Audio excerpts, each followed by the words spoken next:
Hey guys, Amanda here.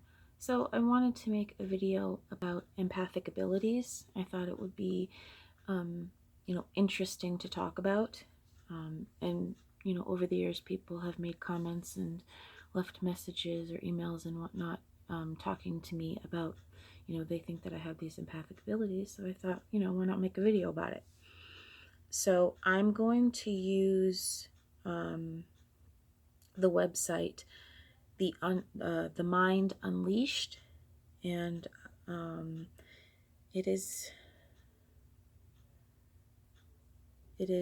30 traits of an empath, how to know if you're an empath, and this is by Christel Broederlow. I'm sorry, I'm pretty sure I'm mispronouncing that. It's Broederlow. Okay, so it has in the beginning some information. I would encourage you to, skim through that so you have a better sense of what they're talking about. And after all of that information, the person wrote 30 of the most common traits. So I'm going to read those, and then, if I identify with one, then I'll try to give an example. And if not, that's okay. It's not like you have to, like, there's so many that you have to have or something like that. I don't think it really can be measured like that. Okay, so let's see. Number 1, knowing. Empaths just know stuff without being told. It's a knowing that goes way beyond intuition or gut feelings, even though that is how many would describe the knowing. The more attuned they are, the stronger this gift becomes. And actually, that's something I've actually dealt with a lot in my life, in different situations. And one example that I have for that is when I was pregnant with my son, I knew I was having a boy. I don't know how I knew, I just knew. And it was, a lot of it was like I had this feeling, I don't know how to describe it. There was this feeling that came with this, I'm not sure how to describe it. I guess the best way to say it is thought, I guess. I don't even think that's really the right word, but it was just this overwhelming sense that I just knew what is, I knew the truth. I knew that I was having a boy. And, people would ask me, and this was before I had my ultrasound, my first ultrasound. I believe I was 8 weeks, 6, I'm not sure. I'd have to look. It might have been 6 weeks, 7 weeks, or 8 weeks, something like that, the first time I had an ultrasound. Okay, so it was the second time I went in then. Because I think you have to be 12 weeks for them to detect the heartbeat. And that's when they did, okay, so it was the second time then. And, but even at the first time, I remember now, we were talking about the sex. And I remember saying, yeah, I'm going to have a boy. And I remember my doctor kind of chuckling and my mom chuckling. I remember that now, yeah. And they're, they weren't being mean or anything like that, but it was, like, oh, she really wants a boy. So she's saying she's having a boy, But not just them. Like, I would go out and people would ask me, and I would say, I am having a boy. And of course, they've asked if I had gotten the sex from the ultrasound. I said, no, I just know I'm having a boy. And, it was kind of the same reaction, like, yeah, she wants a boy kind of a thing. But when I went in for that ultrasound, the lady asked me if I wanted to know the sex. And I said, I don't need you to tell me the sex. You don't need to look, I'm having a boy. And she kind of had the same reaction. And my mother was with me, and she wanted to know what the sex was. So, I let her, do it. And I said, I'm telling you, it's a boy. And I know what I'm talking about. It's a boy. And guess what? I had a boy. And she asked me, how did you know? I said, I don't know how. I can't explain to you the mechanics of how I knew that I was having a boy. I just do. I just know. And, that's just one example. I mean, there were other examples, like, say I was in school and whatever the subject was, the teacher's talking, whatever, and they might ask a question, or they might be reading from something, and, they would pause, and before they said the next sentence, I would hear the sentence in my head, or I'd hear the question that they were going to ask, or whatever, or I knew the answer, or whatever it was. Like, sometimes it would just pop into my head as a sentence. And it's not like I went and told people about that. That was just something I kept to myself. But I've had that experience many times. So, okay, so those are two examples of knowing. Okay, so number two. And I think I'm only going to do 10 on each video because there's 30 of them, because I don't want them to go too long each. So I'm going to break it up into 3 videos. Okay, so number two. Being in public places can be overwhelming. Places like shopping malls, supermarkets, or stadiums where there are lots of people around can fill the empath with turbulently vexed emotions that are coming from others. Okay, so this one is actually very interesting to me, because this is, to me, a new lens of seeing, a new lens of seeing what it can mean to have the experience of going to a supermarket and everything is overwhelming. And I always looked at it through the eyes of anxiety. And I never really thought about it this way, because there are times I can go to a crowded place and I'm okay, and then there are times that I'm not okay. And it got me thinking, what if what it is all those feelings I'm feeling, all that stuff that's going on, I'm really getting the feelings of all the people that are around me, So do I know that if that's true? I have no idea. But now I am aware of that, so I think, I think I want to see what happens when. So if I go to the supermarket and it's super busy, am I anxious before, during, after, a combination, and other times, am I calm? And then do I suddenly have these weird emotions or something like that? Just, I don't know, just kind of anything to see if there's something going on there. But I think that's very interesting, because I'm not seeing that. I'm now seeing that through a different lens than having anxiety. So yeah, I'm gonna be aware of that. Okay, so number 3. Feeling others' emotions and taking them on as your own. This is a huge one for empaths. To some, they will feel emotions off those nearby. With others, they will feel emotions from those a vast distance away, or both. The more adept empath will know if someone is having bad thoughts about them, even from great distances. So, okay, so that one. Now, definitely the first part of that, I think, might be true, that I will feel the emotions of those that are closer in proximity to me, rather than, like a great distance. I don't know if I've actually had that experience. I don't think so. But definitely those close to me.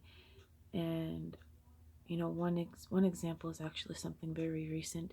One of my friends is going through something, and it's very, very difficult. And we were talking and whatnot, and I'm not going through what this person's going through, but I suddenly felt all these emotions that I didn't quite understand. at first I'm like, why am I feeling this way? Like, it just came all of a sudden.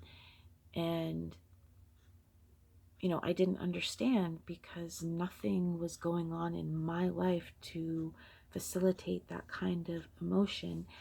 And, I had a similar situation that I experienced, with this. And I remembered what that felt like.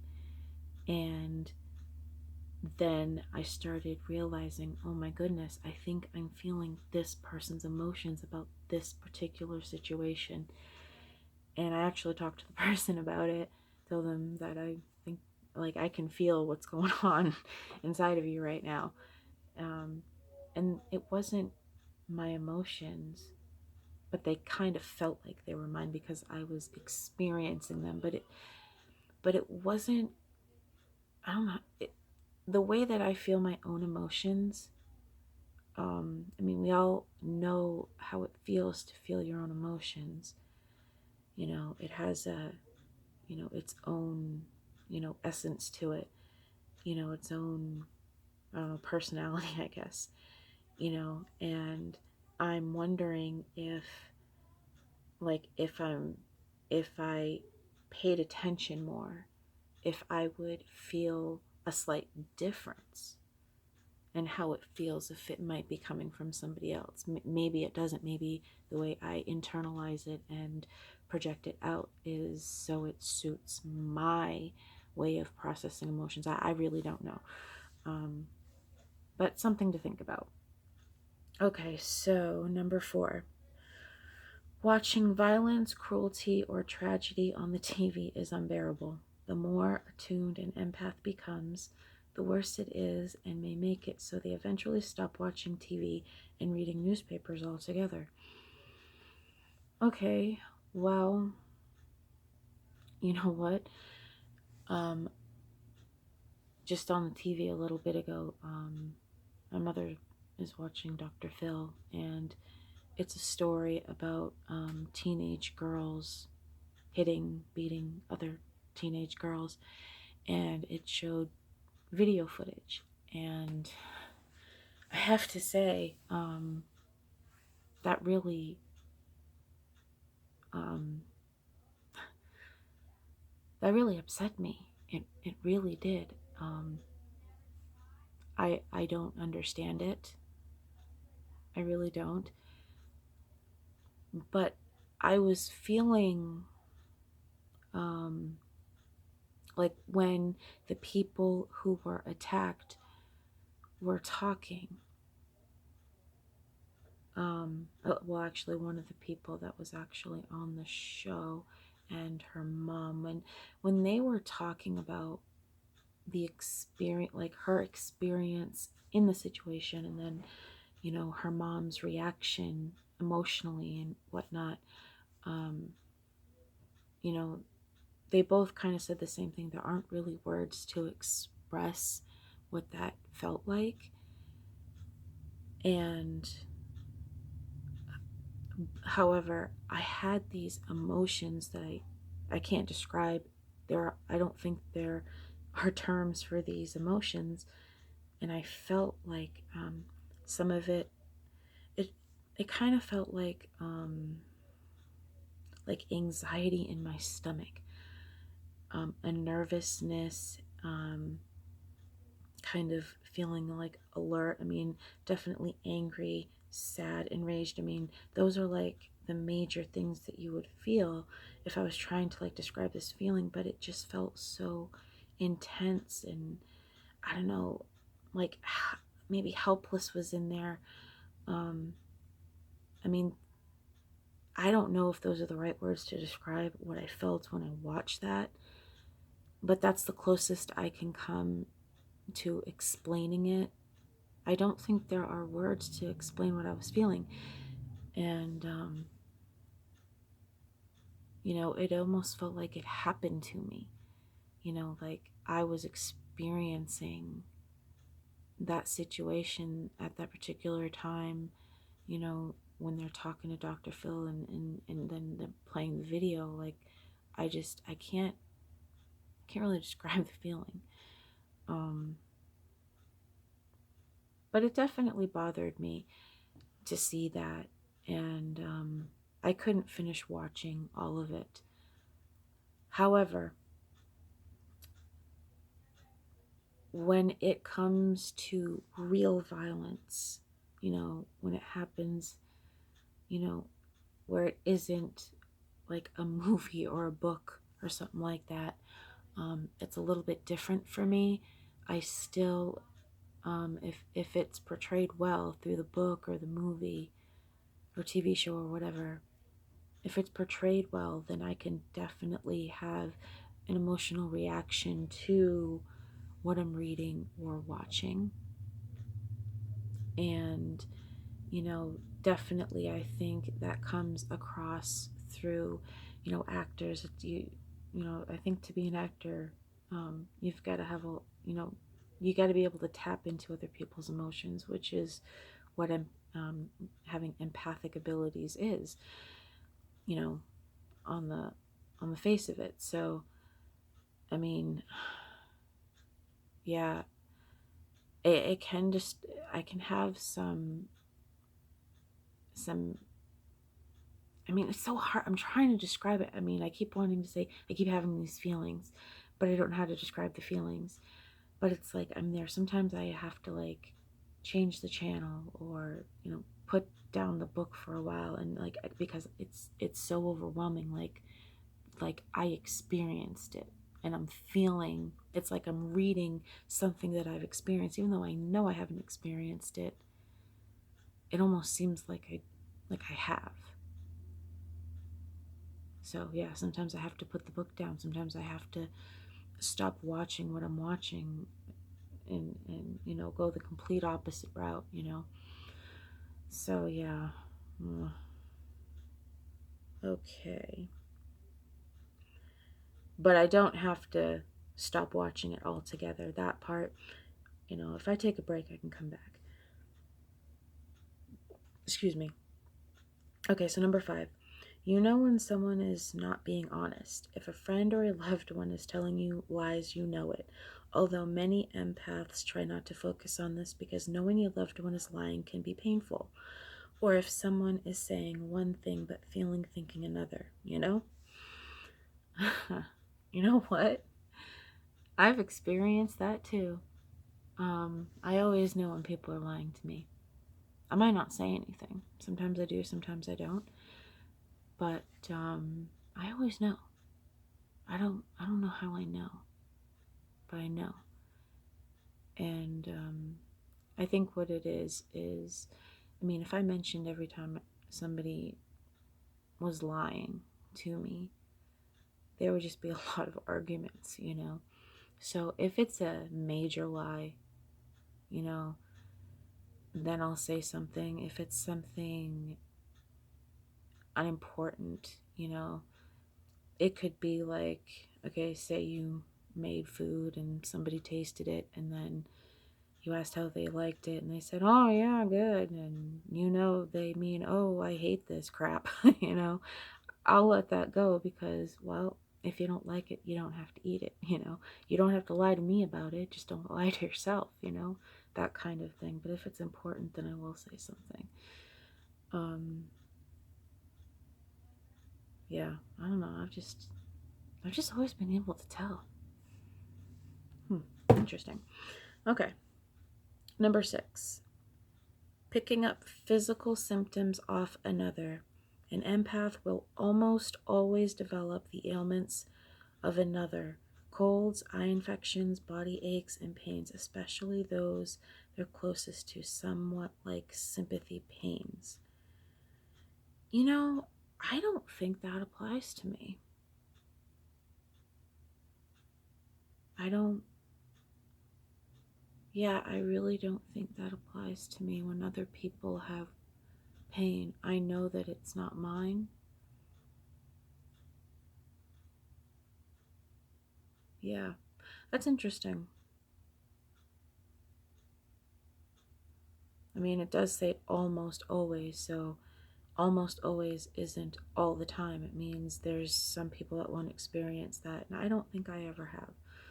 So, okay, but that is interesting that if you have, that if that happens with you, that's interesting maybe to look into that.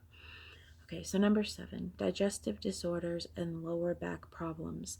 The solar plexus, the solar plex chakra is based in the center of the abdomen, and it's known as the seat of emotions. This is where empaths feel the incoming emotion of another, which can weaken the area and eventually lead to anything from stomach ulcers to IBS. Too many other conditions to list here. Lower back problems can develop from being ungrounded, amongst other things, and one who has no knowledge of them being an empath will almost always be ungrounded. That's interesting. Because I do have lower back problems, and I do have digestive issues. I mean, it's not like a huge issue digestively, but I have had,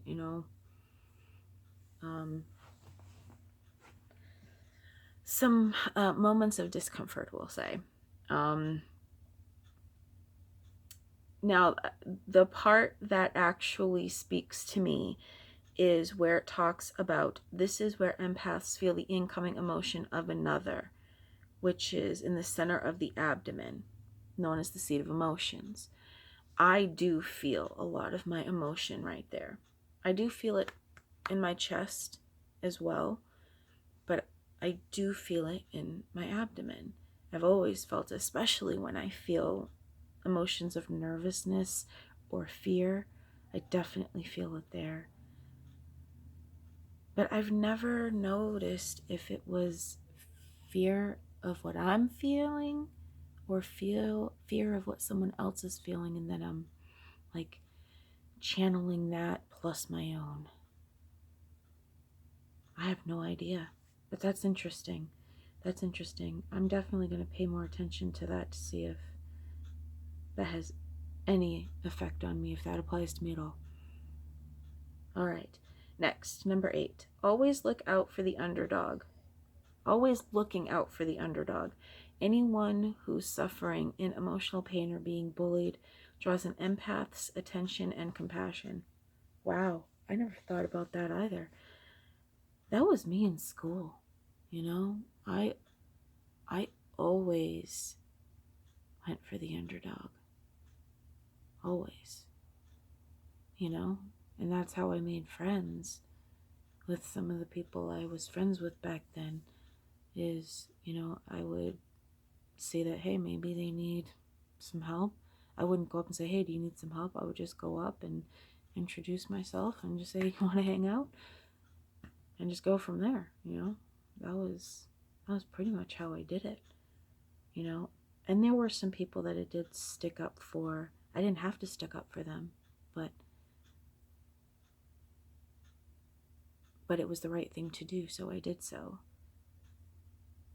Yeah. Cool. Okay. Number 9. Others will want to offload their problems on you, even strangers. An empath can become a dumping ground for everyone else's issues and problems, which, if they're not careful, can end up as their own. Oh, we can't have that, can we? Okay, so I don't know if this is the same thing, but people have always told me their problems. I don't ask necessarily. Sometimes I do. If I know that I can ask that person some things, and I'll always say, hey, you don't have to answer me if I'm butting in where it isn't my business. But, people would always tell me secrets in school. Always. They would tell me this, they would tell me that, and, they could do that because I never told anyone what anyone told me anyway, because most of the time I forgot. But nonetheless, not necessarily secrets, but if people just needed to talk, I was always the person people came to. Whoa! Sorry about that. Okay. I was always the person that everyone came to talk about their problems. You know, I don't know. If you have a problem, if you need to talk, I mean, I sit there and I listen to you and I hear what you have to say. You know, I don't try to put you down or anything like that. Although, you know what, there was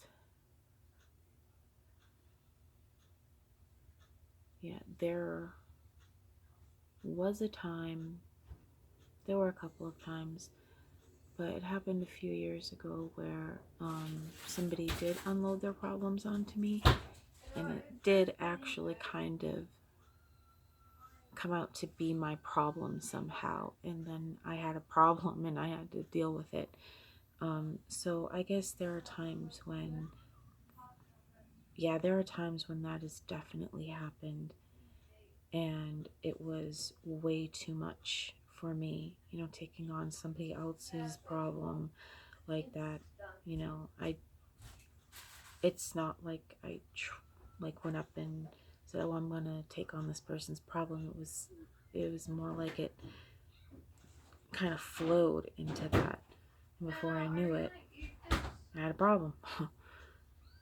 Yeah. I'm not gonna get into details about that, but yeah, that definitely was an example. Okay, so number 10, the last one for this video.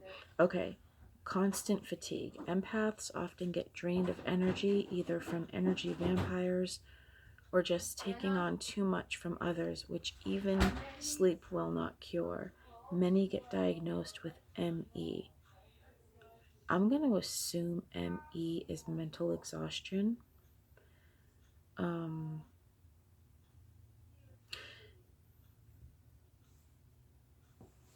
Let me think. You know, it's interesting. Again, a lot of times I think of like fatigue through like through physical exertion or from a mental health standpoint. So looking at it through this, you know, frame of reference here, it's different. I got to think about it here. You know, I'm not sure. I'm not constant drained of energy from energy. You know, I'm really not sure. Hey, Mom. Hold on, Casey. I'm almost done. Can you give me a minute? Just one question. Can you give me a minute? I'm almost done. Thank you. How was I saying? Oh yeah. I can't be sure. I don't have anything off the top of my head that's coming to me about this one, so I'm not sure if this applies to me through this context. I'm not sure. But I'll definitely keep an eye out for it. Okay, well, that is 10. So I'm gonna end there, and I don't know, maybe some of these resonate with you, maybe they don't, but that's all I can say about those 10 for right now. So the next video will be the next set of 10, and then the final 10, so that'll add up to 30. All right, I hope this was helpful in some way. I hope you liked it. I'm sorry if it was boring. It was just off the cuff, really. I didn't really plan any answers. All right. Well, thank you guys for watching. I love you all. I hope you all are doing well. Please take care of each other and yourselves, and peace and love. Bye, guys.